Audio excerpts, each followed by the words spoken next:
right now, we are probably going through one of the most difficult times that we have ever had to face. Not just here in the United States of America, but all around the world.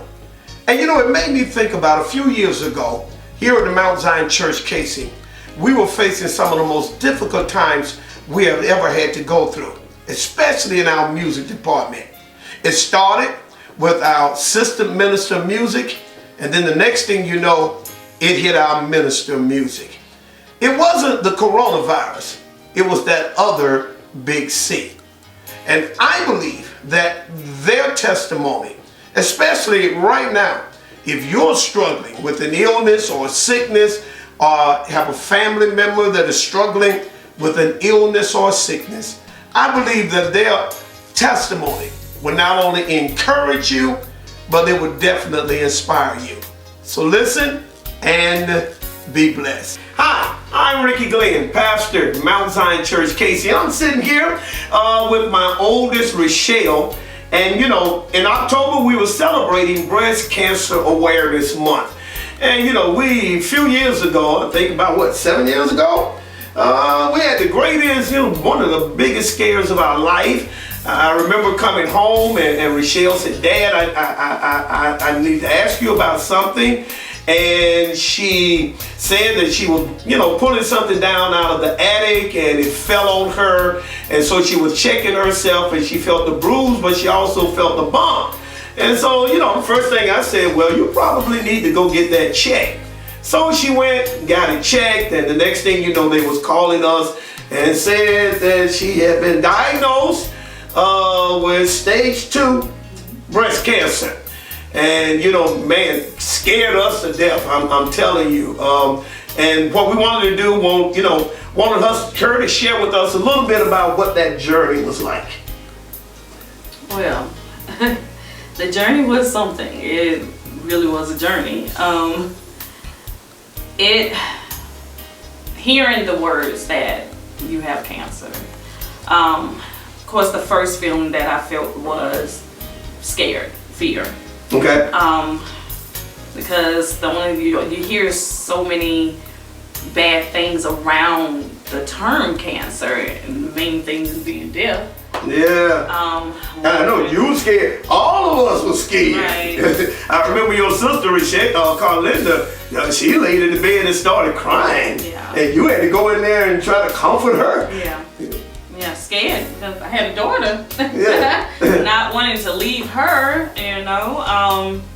but then I had to remember everything that I was taught.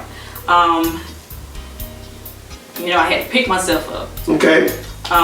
Remembering that this fear is not me. Mm-hmm. It's not of God. That he hasn't given us that spirit. That this is the enemy. He wants me to be scared. He wants me to give up. But God was saying, fight. Okay. I have more for you, fight. Okay. So I started just holding on to, everything that I've learned about him, what I've known for him to be, to my faith. This was a testament. This was a test of my faith and how much I trust him. Truly, how much I trust him. And that's what I started to lean on. Okay. Now, one of the things that, it took me back to as a parent, because Rochelle she had to start going to chemo and start having, dealing with the radiation. And I used to go with her every other week to the chemo. It kind of took me back, and I want to share this with you. It kind of took me back because I remember when my son was born and the doctors thought that he would have a curved spine. So, about the first 6 months of his life, I had to take him to Cripples Children's Clinic. And, I'm like, God, why are we going through this? Because, his spine wasn't curved, thank God. I mean, he goes on, play high school basketball, college in the marching band. And one of the things I got to see was, there were a lot of other families in there with children, deal at the Cripples Children's Clinic, and being able to see, seeing what a lot of children were going through. And one of my experiences going with Rochelle was sitting there with Rochelle, but seeing all of these, there were little kids coming in there who had cancer. There were, middle school kids, high schoolers coming in there, getting, cancer treatment. How did that impact you? It taught you that, definitely cancer it's not biased. Yeah. It doesn't prefer a specific race or ethnicity or age at all. It's an equal opportunist. Yeah. And it kind of made me want to help others, especially other young women that were going through the same thing, because we are taught, with breast cancer, that you are not able to get, screened for it until you reach an older age, the age of 40. I was 32. Never had a family member that actually was diagnosed with breast cancer. I was the first. So there was no reason for me to get checked before the age of 40. Also having a friend of mine who I met while going through this, who was also in her 30s, and I believe she may have just turned 30. I think she was like 28 when she was first diagnosed. And I was going to bring that up because, God promised that He will supply all of our needs according to His riches and glory by Christ Jesus. And that's not always talking about material.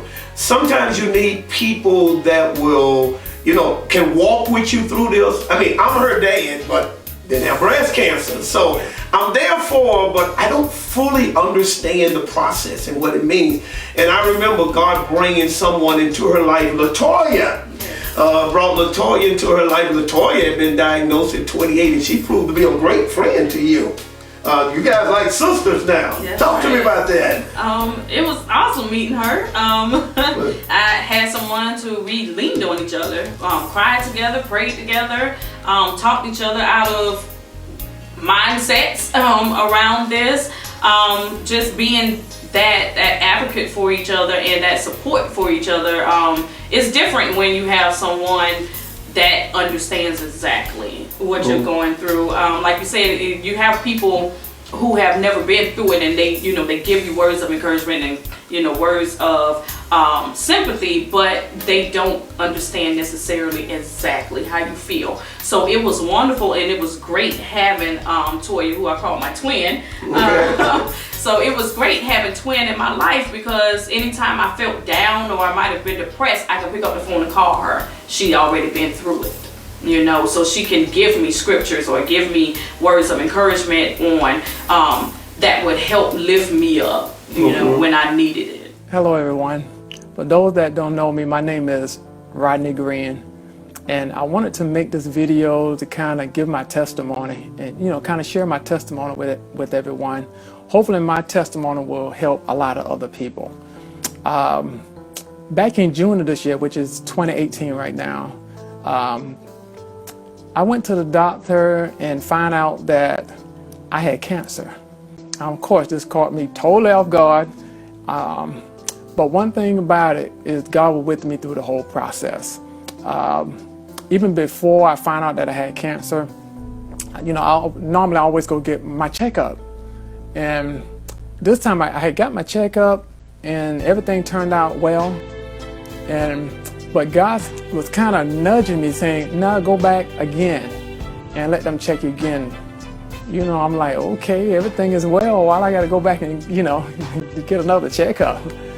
So, later on I did. I called my doctor and went and scheduled another appointment. And got checked, and, he was like, Rodney, everything is good. You're good. But, then later on, God nudging me again, saying, no, go back again. Something is wrong. So I went back again, and they checked everything thoroughly. Numbers, all my numbers, everything came out well. And so, I'm thinking everything is good. But then it's like God still was nudging me, like, no, go back again. So I went, scheduled another appointment, and, talked to my doctor, and they did more blood work and, more of their tests, all the stuff that they do.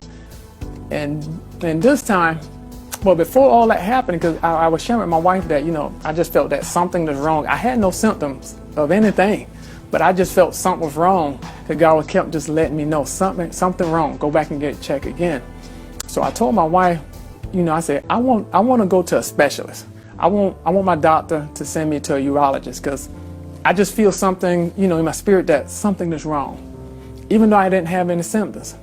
So the last time when I went back and got checked again, God was dealing with me, go back and get checked again. So this time after I got checked, later on the doctor's office called me, and the nurse said, Rodney, your PSA level is a little high, well, very high. And the doctor wants to send you to a urologist. I said, okay, my thought was that's where I wanted to go the whole time.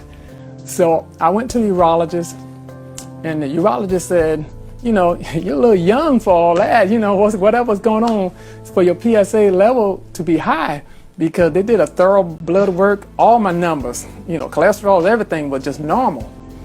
And so he said, Rodney, I think this reading is wrong. He said, so what I want you to do, he told me some things not to do for the next test, because they want to do another PSA test again. And so he said, I want you to come back in 6 months, and we want to make sure these readings are right. So 6 months, I did what they told me to do, and then I came back in 6 months. I went back in 6 months, and they did another PSA test. And this time, my PSA level went even higher. So my urologist said, Rodney, we're going to have to do a biopsy, because I need to know what's going on. So they scheduled a biopsy. Me and my wife went in, and they did the biopsy. And he said, well, we want you to come back next week, the following week, so we can give you the results when they come back in. So me and my wife went back the following week, and we went in the office, and, I said, Doc, how's it going? He said, Rodney, it's not going that well. He said, I had to give some bad news to some of my patients. I'm like, oh, okay. He said, well, just like I got to give you. Like, what kind of bad news you got to give me, Doc? He said, Rodney, he said, we did the biopsy, and we got the lab results back. He said, you have prostate cancer. I had what? I thought the doctor pulled a wrong chart off the door when he came in. Nah, that's somebody else's chart. That's not my chart. So he even showed me my name sitting up there, okay, this is mine. I'm looking at it and I'm reading it. I'm this is my chart. I'm me and my wife looking at each other this can't be right. I try to live a healthy life. I try to eat right, exercise, and all like that. So he was like, Rodney, he started giving me different, scenarios, and everything wasn't good. He was like, Rodney, you need to have surgery. You need to have surgery, pretty quick. He said, don't let this year go past without having surgery. He said, because we caught it. He said, if you would have waited a little bit longer, he said, there would have been nothing we can do for you. Me and my wife sitting there, we were blown away, wait a minute, where all this coming from? We just come for a checkup, we knew something, God was dealing with us, something was wrong, even though we didn't have any symptoms.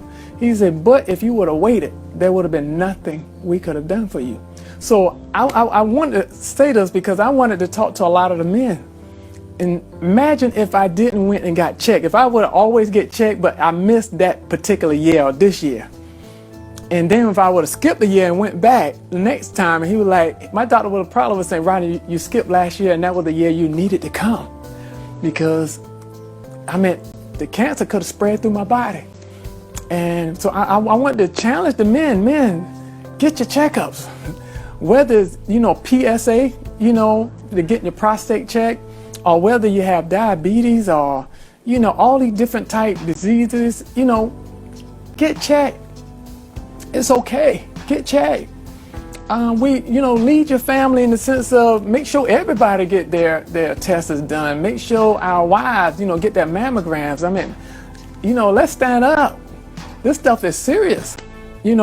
For those of you that don't know, I'm a preacher. I've been preaching now for 20-something years. I'm also a minister of music. I've been a minister of music now for probably 30-something years.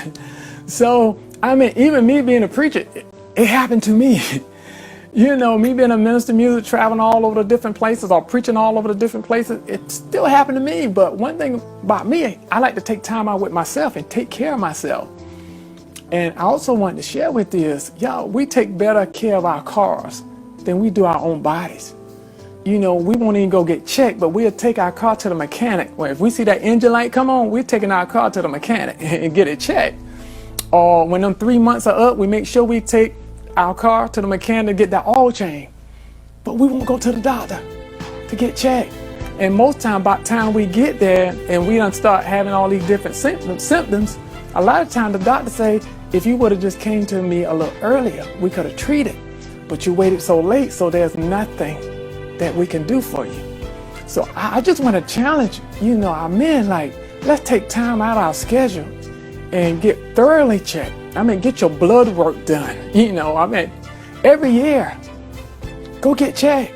When he told me, Rodney, if you would have waited a little bit longer, he said, it would have been nothing we could have done for you. That cancer would have spread through your body.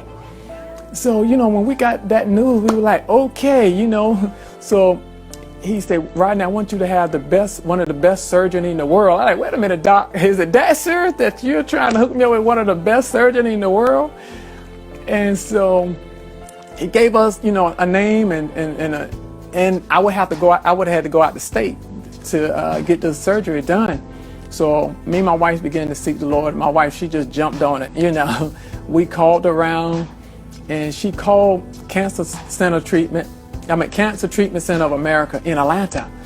And she said, Rodney, I like these people. She said, they want to talk to you on the phone. And when she called and they called back and they spoke with me on the phone, and they began to talk to me on, how they can treat different things. And I knew that was the place for me to go. I knew that. Now that might not be for everyone, but for me, this is the place we need to be. And so me and my wife, we jumped on a plane immediately, and we flew to Atlanta. And we went and met with them, and I never saw nothing like that in my life. They had doctors. When they say they got a team of doctors, they weren't lying. They had a team of doctors for everything, and you had to meet with them. And it was like almost like a 3-day journey. Just meeting with all these different doctors of every little thing. And they checking you, and so we wanted to get that second opinion. So they did all the different work, and they came back and told me, said, yeah, Rodney, you do have prostate cancer and you need surgery. And they like, when you want to get this done? 'Cause I knew I needed to get it done quick. So me and my wife, I told her, well, give me 1 week to get back with you. And, I thought about it. I was like, because they proposed many different surgeries, and they gave me the best 3 choices.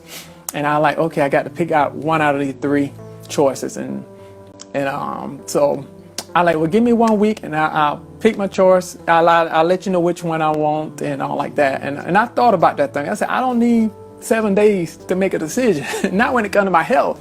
So in 3 days, I was done called back. Look, let's get this done. This is the particular surgery, I want. I wanted something that wasn't too invasive, that I can have hopefully a quick recovery time. And so I called them. Me and my wife said, give us the first available appointment that you have for surgery. So everything happened so fast because you're only talking about really almost 2 months ago. That was when we found out it was the beginning of June. And so the first available appointment for surgery was beginning of August, because before the surgery I had to go back and forth to Atlanta to the treatment center for them to do a lot of tests and all like that. So, me and my wife were just flying back and forth, trying to get this stuff taken care of. So everything was happening very fast because we didn't want to wait. That's another thing that hurts us a lot is we procrastinate. Look, gentlemen, you don't want to procrastinate when it comes to your health. You got to get it taken care of.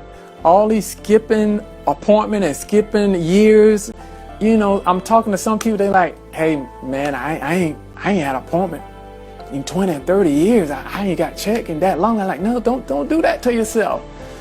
If you can't do it for you, do it for your wife, do it for your children, do it for your grandkids, because men, we are needed.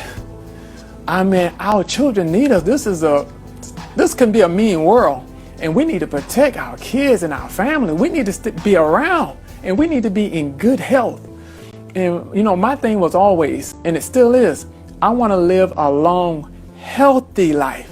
So men, go for walks, go to the gym. I mean, take care of your body. Your body is made for movement. You got to move. You got to get off the couch. You got to go and exercise. Because if not, them joints get stiff, you know. So I just wanted to share with men, let's take care of ourselves. Do the best you can, but just don't sit down on your health. Health, it can be very fragile. Sometimes when you lose it, you don't ever get it back. So men, come on, we can do a better job than that. You know, let's get it done. You know, we don't want our wives to be widows, not at a young age. Come on, guys, we can do it. So, you know, my thing was I wanted to be here. You know, my son in college, my daughter, you know, in high school. I'm like, nah, they need me. I need to be around. So I knew I had to fight. And, you know, my thing was becoming a warrior. And I said, nah, I fight back. Nah, I'm not going out like this. I'm a fight. And you know that I never had to fight like this, ain't nothing, not like this. You know, I know a lot of you know what I'm talking about that done been through different health issues. And you know, I had to put the mic down, you know, from preaching for a while. I had to put the organ down for a while, and I had to really concentrate on my health. Because I mean, with bad health, how I'ma preach? With bad health, how I'ma get up on the organ and play? You know, I'm like, nah, I need to take care of this. And the thing was, God was the one that telling me, go get checked again. Go get checked again. And you know, if I would have just not do it, I would have went the first time and then went back again. You know, imagine going back a year or 2 years later if I would have lived that long. You know, a lot of you guys know me. You know, I'm always positive. I'm always a happy-go person. And, you know, I just wasn't going out like that. And I wanted to be a testimony to help somebody else out. Like, nah, let's don't go out like that. Let's become warriors. Let's take better care of our health. You know, don't not do anything. And some of you may be suffering from different things and you don't even know what it is, and the doctor don't even know. I would suggest to you, ask the doctor to send you to a specialist, because you want to know what's going on with you. And if they can't find out, pray to God that God reveal it to them. That, you know, they find the thing and that, if they can't find that, God will heal you from it. So, you know, through all the stuff that I went through, you know, and I mean, it wasn't easy. It definitely wasn't easy. That was the biggest battle that I ever had. And, you know, then to be away from stuff that I love, you know, playing the organ and or piano and teaching choirs and producing and all that stuff like that and preaching, you know, I had to shut all that down to concentrate on me and my health, because I wanted to be around for my family. I didn't want them burying me. You know, I'm like, and I know a lot of people were shocked. And some of y'all that didn't know, you know, that I had cancer, you're probably shocked right now. And, but I want to just share my testimony, you know, that, you know, God brought me out, and he brought me out all right. You know, it wasn't easy. It definitely wasn't easy, but I was determined. I kept looking at the end, you know, through every pain. I like, no, I'm not going to look at this day right here. I'm looking at the end, that I know God can bring me out of this here. And he did. And I want to share with men, you know, certain things, it can be very frightening, I guess you can say like that, but God will walk with you. He'll walk with you every step of the way, but you got to walk too. You can't just stand still and do nothing. So I'm just asking our men, come on, man, let's get up and do something. Let's just don't sit down on our health. Let's take care of our health. And through all the stuff, through all the flying back and forth to Atlanta and, you know, with the treatment and all the different stuff like that, God brought me out, and he's still bringing me out. And I'm doing very well. I thank you for all your prayers. And one that didn't know, we apologize, because everything happened so fast. It only been 2 months. It only been 2 months. I was in the hospital. You know, sometimes I have to still look at the pictures of me being in the hospital, because I like, man, last time I had been in the hospital, I was in the 6th grade, and I had to have a little small minor surgery. So, you know, all this was kind of new to me. And, you know, I just wanted to thank my family, my parents, my wife, my kids, you know, my in-laws, my church family, the class of 1986, you know, my St. George family, the Southern District, the UPCAG. I mean, I can go on and on and on. And I just wanted to thank everyone for your prayers. And I want you to continue to pray for me and my family and my ministry. Because now God shared with me, he said, Rodney, you know, because I prayed about this thing. I said, God, you know, if it be so, you know, if it's your will, let this cup pass from me. But, nevertheless, God, let your will be done.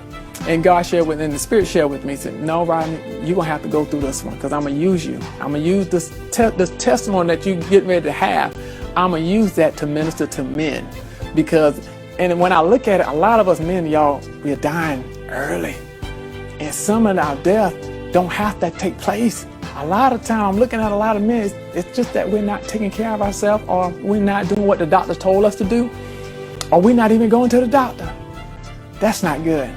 So I wanted to take time out and share with you, even myself, prostate cancer, that still, blows my mind. Like, yeah, that happened to me, a preacher. Yeah, that happened to me too, So, but I wanted to take time out of my schedule and share my testimony that hopefully it helps someone, and I'm asking the lady, share this video with your husbands, and your dad and your brothers, that, hopefully they can take their health more serious, because we living in this time here, y'all, it's crazy. I hear all these different diseases and stuff going on. You got to stay on top of your health. Exercise. Do what the doctor tell y'all. Let's just be real. We got to do better.